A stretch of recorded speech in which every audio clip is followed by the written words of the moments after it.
Hello students, मैं Sunil Kumar, founder of motion physics classes. आप कैसे हैं? मुझे कमेंट में ज़रूर लिखेंगे। आशा करता हूँ आप अच्छे होंगे। तो पिछले वीडियोस में हम लोगों ने देखा था कूलॉम्स लॉ के बारे में। कूलॉम्स लॉ के बारे में हम लोगों ने पढ़ा था। उसमें फोर्स के बारे में, कूलॉम फोर्स के बारे में हम लोगों ने कुछ फॉर्मूला डेराइव किया था।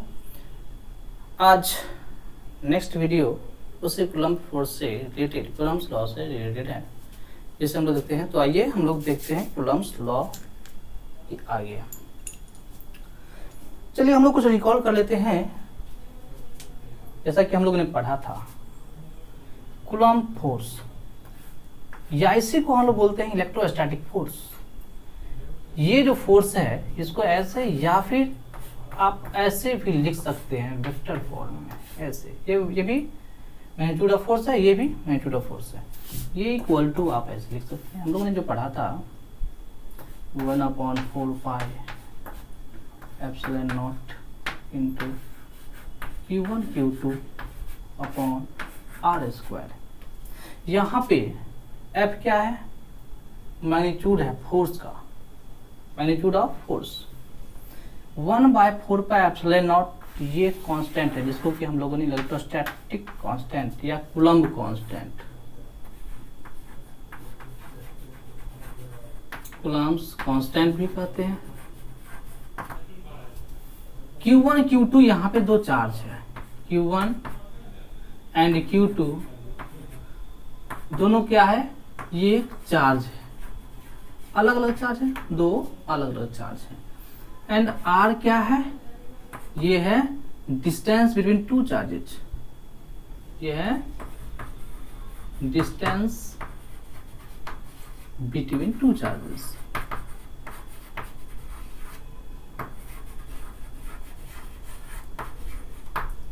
ठीक है, तो हम लोगों ने कल ये चीज पढ़ा था। आइए कुछ स्पेशल पॉइंट्स है, जो मेन पॉइंट्स है कूलम्ब्स लॉ से रिलेटेड, उसको हम लोग देखते हैं। ठीक है, तो आप लोग हेडिंग दे दीजिए मेन पॉइंट्स। Main points. ठीक है, सबसे पहली बात मैंने स्टार्टिंग में ही कल कह दिया था, पिछले वीडियो के स्टार्टिंग में ही मैंने कहा था कि कूलम्ब्स लॉ जो है वो पॉइंट चार्ज के लिए ही लागू होता है। तो इसको हम लिखेंगे it is applicable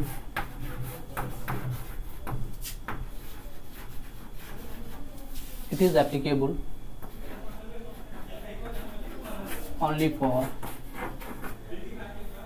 point charge। ठीक है, ये है पॉइंट चार्ज। दूसरा पॉइंट हम ये चीज समझें इसको कि ये एक चार्ज, ये एक चार्ज, दो चार्ज है। ये चार्ज Q1, ये चार्ज Q2, दोनों के बीच का डिस्टेंस R हो गया। ये चार्ज इस पर फोर्स लगा रहा है इधर की ओर, ये चार्ज इस पर फोर्स लगा रहा होगा इधर की ओर। यदि ये पॉजिटिव तो, या फिर हम पॉजिटिव नेगेटिव की बात करें तो क्या होगा? ये सपोज हमने क्या देखिए, हमने क्या किया कि ये एक पॉजिटिव चार्ज है, यहाँ एक नेगेटिव चार्ज है Q2, डिस्टेंस दोनों के बीच का R। ये इसको अपनी ओर खींचेगा और ये इसको अपनी ओर खींचेगा। ठीक है, अब देखिए ये जो दो चार्ज है, इसका ये जो लाइन है, ये लाइन ज्वाइनिंग है दोनों चार्ज का। यानी कि ये जो फोर्स जो एक्ट हो रहा है, क्या इसी लाइन पर हो रहा है? इसी चीज को हम लिखेंगे कि it is a central force. It is a central force. Central force का मतलब ये जो चार्ज है इसके सेंटर टू सेंटर फोर्स लगा रहा होता है, फोर्स लग रहा होता है। ठीक है, it is a central force and acts along the line joining the two charges। ये बहुत ही इंपॉर्टेंट पॉइंट है हमारे लिए। एक्स और लाइन ज्वाइनिंग देना बहुत जरूरी। लाइन ज्वाइनिंग क्यों? यदि लाइन ज्वाइनिंग हमने नहीं कहा तो कोई आपसे ये भी पूछ सकता है कि ये दो चार्ज है, ये दो चार्ज है, ठीक है, ये दो चार्ज है, ये लाइन ज्वाइनिंग, क्या इस पर ऐसे भी फोर्स लग सकता है क्या? नहीं, ये दोनों पर संभव नहीं, ऐसे लगना फोर्स। ये संभव कैसे है? तो सीधा ऐसे, क्या है, ऐसा होगा, ठीक है।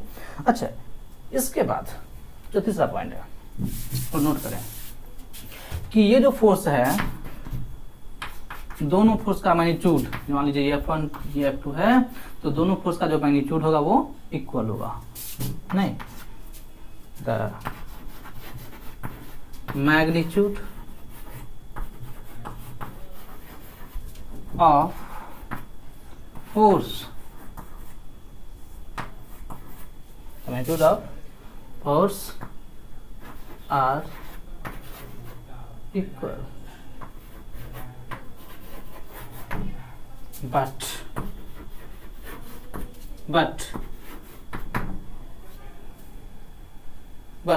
it acts in opposite direction, opposite direction. ये कहाँ लगा? अपोजिट डायरेक्शन, मतलब ये इधर लग रहा है तो ये फोर्स इधर लग रहा है, ये फोर्स इधर लग रहा है तो ये फोर्स, दिस इज द, यही अपोजिट डायरेक्शन। इसको कहा गया कि ये अपोजिट डायरेक्शन में लग रहा है, दोनों का मैग्नीट्यूड इक्वल होगा। मतलब क्या कि ये जो फोर्स है आपका, फोर्स वेक्टर, यदि ये F1 है तो F1 का इक्वल टू क्या होगा? मैग्नीट्यूड ऑफ फोर्स टू, ठीक है। इसके बाद एक क्वेश्चन देखिए, इसको आप लोग सभी आदमी अपने कॉपी में नोट कर लीजिए, ठीक है। इसके बाद आप इस नोट्स को अपने नोटबुक में वीडियो पॉज करके भी नोट कर सकते हैं, ठीक है। चलिए, एक क्वेश्चन मैंने कहा, which of the following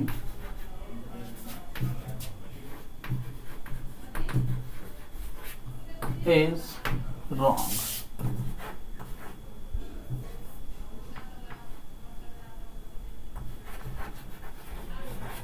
The following is wrong. पहला ऑप्शन आपका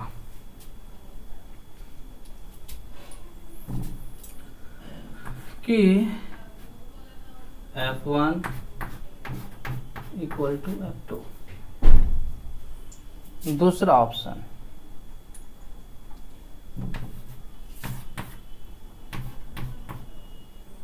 F1 इक्वल टू,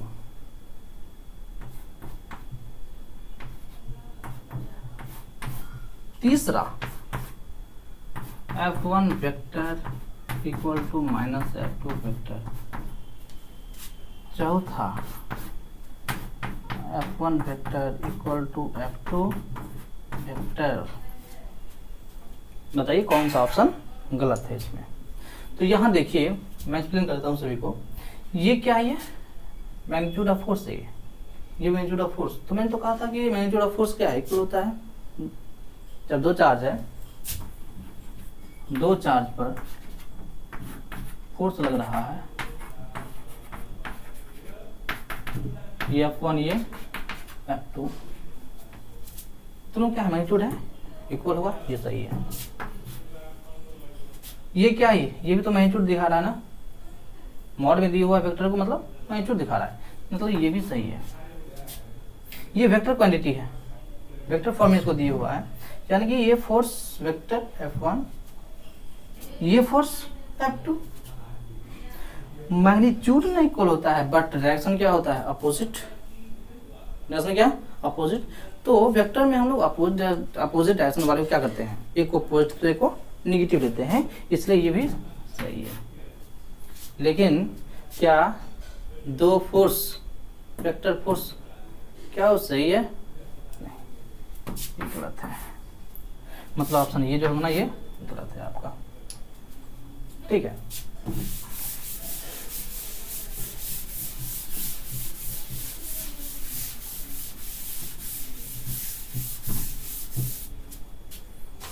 एक क्वेश्चन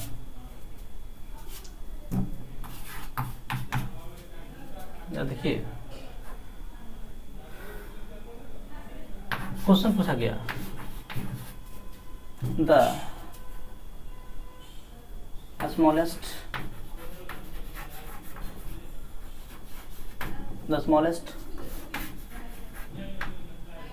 force या magnitude of force नहीं, smallest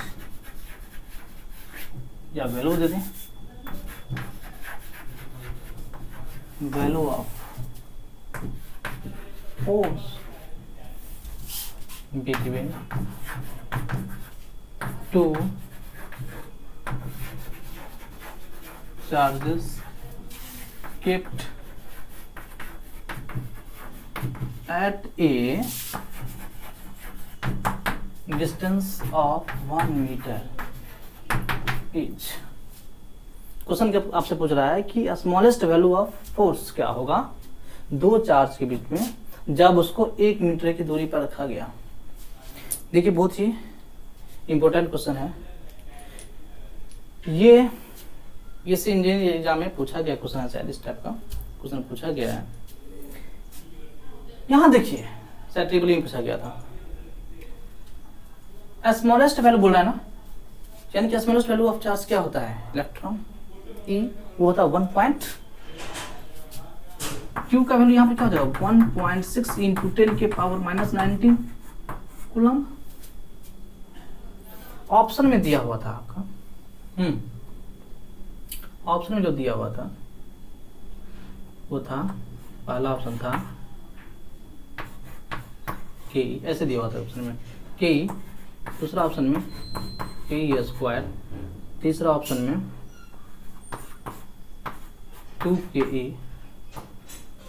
2ke, चौथा में ना। ये ऑप्शन था उस एग्जाम्स में जैसे पूछा गया था। आपको बताना है ये क्यू सबसे स्मॉलेस्ट है, किसका वैल्यू है? ये इलेक्ट्रॉन का वैल्यू है। इलेक्ट्रॉन सबसे छोटा चार्ज कौन सा है? इलेक्ट्रॉन, यानी इलेक्ट्रॉन सबसे छोटा हो गया। तो जब छोटा चार्ज लेंगे तो छोटा फोर्स भी होगा, इनका स्मॉलेस्ट वैल्यू ऑफ फोर्स उसी से आएगा, इलेक्ट्रॉन से। यानी कि हम जो फोर्स निकालेंगे F इक्वल टू के Q1 इंटू Q2, यानी दोनों इलेक्ट्रॉन ही डालेंगे क्या, E इंटू ई बट्टा में आर स्क्वायर, यानी कि आर के स्क्वायर मतलब 1 का स्क्वायर, क्या होगा के स्क्वायर, के स्क्वायर इज द आंसर। ठीक है, नेक्स्ट चलिए आते हैं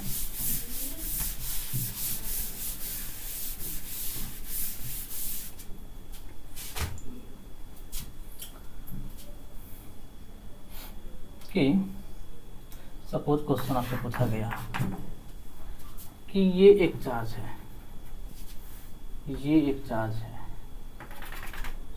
ये 2 कूलम का चार्ज, ये 4 कूलम का चार्ज, इसको रखा गया है 0.1 मीटर पे। दोनों के बीच में फोर्स ऑफ अट्रैक्शन या रिपल्सन बताइए। सबसे पहली बात, दोनों पॉजिटिव चार्ज है तो रिपल्सन ही होगा। तो रिपल्सन होगा तो किधर की ओर फोर्स लगेगा, ये इधर की ओर, और इसमें ये F1 फोर्स, ये F2 फोर्स।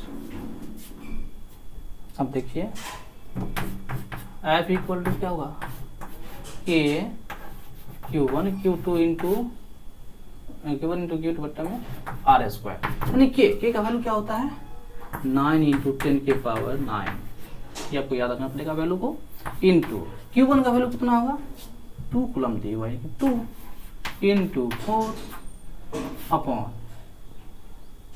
0.1 का स्क्वायर। सिंपल आता है, इसको हम आगे कर सकते हैं। तो 9 into 10 to the power 9 into 8 upon 0.01, इसको ऊपर कर दीजिए, ये आ जाएगा 9 इंटू 10 टू द पावर 9 और ये 2 11 इंटू 8, इसको हम लिख सकते हैं 72 into 10 to the power 11 newton, या इसको ऐसे लिखा जा सकता है कि 7.2 into 10 to the power 12 newton. This is the answer.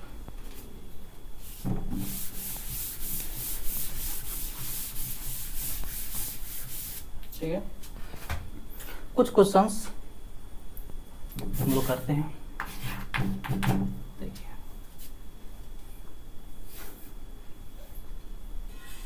मान लिया जाए कोई सिस्टम है, सिस्टम ऑफ चार्ज, ये एक चार्ज, यहाँ पर 2 चार्ज, यहाँ पर 3 चार्ज, यहाँ पर जो चार्ज है वो है सपोज Q प्लस में, इसके बीच का दूरी जो होगा, डिस्टेंस जो है वो मैंने मान लिया सपोज 1 मीटर, ये चार्ज V प्लस Q, इसके बीच का डिस्टेंस भी 1 मीटर, और ये भी प्लस Q, तीनों चार्ज पॉजिटिव है, ये A पॉइंट पर है, ये B पॉइंट पर है, और ये C पॉइंट पर है, 3 पॉइंट पर 3 चार्ज है। अब आपसे कह रहा है कि यहाँ या इस पॉइंट पर या इस पॉइंट पर टोटल फोर्स कितना होगा, तो नेट फोर्स कितना होगा। एक्चुअली हम लोग सुपरपोजिशन प्रिंसिपल पढ़ेंगे तो वहां पर देखेंगे कि नेट फोर्स हम कैसे निकालते हैं। कुछ थोड़ा सा आइडिया लीजिए आप लोग। मैंने कहा कि एफ नेट, तो net force on A point on A equal to क्या होगा, F net on A equal to क्या होगा। हम लोग क्या करेंगे कि ये जो ए पॉइंट है, इस पॉइंट पर कौन कौन से चार्ज किधर किधर फोर्स लगा रहा है, सबसे पहले उसको देखेंगे। तो ये पॉइंट है ए, इस पॉइंट पर ये जो चार्ज है बी पॉइंट वाला, ये फोर्स लगा रहा है इधर की ओर, साथ ही साथ सी पॉइंट पर जो चार्ज है वो इस पर फोर्स लगा रहा है इधर की ओर। इसका नाम हमने दे दिया सपोज F1, और ये जो फोर्स लगा है इसको F2 मैंने कहा। यदि दोनों फोर्स एक ही ओर लग रहा है, एक ही दिशा में लग रहा है, यदि डायरेक्शन सेम हो तो दोनों फोर्स ऐड हो जाएगा, दोनों फोर्स का जो मैग्नीट्यूड होगा वो ऐड हो जाएगा। यदि दो फोर्स का डायरेक्शन अपोजिट होगा तो दोनों फोर्स को हम लोग क्या करेंगे, नेट फोर्स निकालने के लिए बड़े वाले फोर्स में से छोटे वाले फोर्स को घटा देंगे। अब देखिए हम लोग क्या करेंगे, F1 निकालेंगे। F1 इक्वल टू क्या आएगा, Q1 इंटू Q2, Q1 कितना, Q upon R square, means क्या हो गया Q स्क्वायर। F2 का वैल्यू कितना आएगा, Q अपॉन डिस्टेंस देखिए, ये 1 मीटर यहाँ से यहाँ तक, फिर ये 1 मीटर यहाँ से यहाँ तक, कितना हो गया 2 का स्क्वायर, मीन्स कि Q स्क्वायर बाई 4। अब एफ नेट निकालने के लिए क्या करेंगे, F1 प्लस F2 ऐड कर दीजिए, ये आ जाएगा आपका कि Q square plus Q square upon 4 add कर दीजिए, ये आ जाएगा 5 Q square upon 4। This is the answer for F net on A. इसी तरह से आप एफ नेट ऑन बी भी निकाल सकते हैं। यदि एफ नेट ऑन बी निकालना हो तो क्या करेंगे, इस बी पॉइंट पर जो चार्ज है उस पर ये चार्ज, ए पॉइंट वाला चार्ज इधर की ओर फोर्स लगा रहा है और सी पॉइंट वाला चार्ज इसके अपोजिट में फोर्स लगा रहा है। इसको हमने कहा F1, तो ये F2। इसी क्वेश्चन में आपको यदि पूछा जाए कि एफ नेट ऑन बी निकालिए तो क्या करेंगे, F1 इक्वल टू यहाँ पे क्या आ जाएगा, के क्यू क्यू अपॉन 1 का स्क्वायर के क्यू स्क्वायर। F2 का वैल्यू क्या आ जाएगा, के क्यू क्यू अपॉन 1 का स्क्वायर मीन्स के क्यू स्क्वायर। अब मैंने आपको अभी कहा था कि जब दो फोर्स का डायरेक्शन अपोजिट हो तो बड़े वाले फोर्स में छोटे वाले फोर्स को हटा देंगे, लेकिन यहाँ हम देख रहे हैं क्या कि दोनों फोर्स क्या है, इक्वल है। मीन्स क्या करेंगे, एफ नेट निकालने के लिए F1 में से F2 घटा दीजिए या फिर F2 में से F1 घटा दीजिए, इक्वल टू क्या होगा, 0। मीन्स क्या हो गया कि net force on B equal to 0। This charge पर, ये जो चार्ज है बी पे, उस पर नेट फोर्स इक्वल टू 0 हो जाएगा। ठीक है, ओके।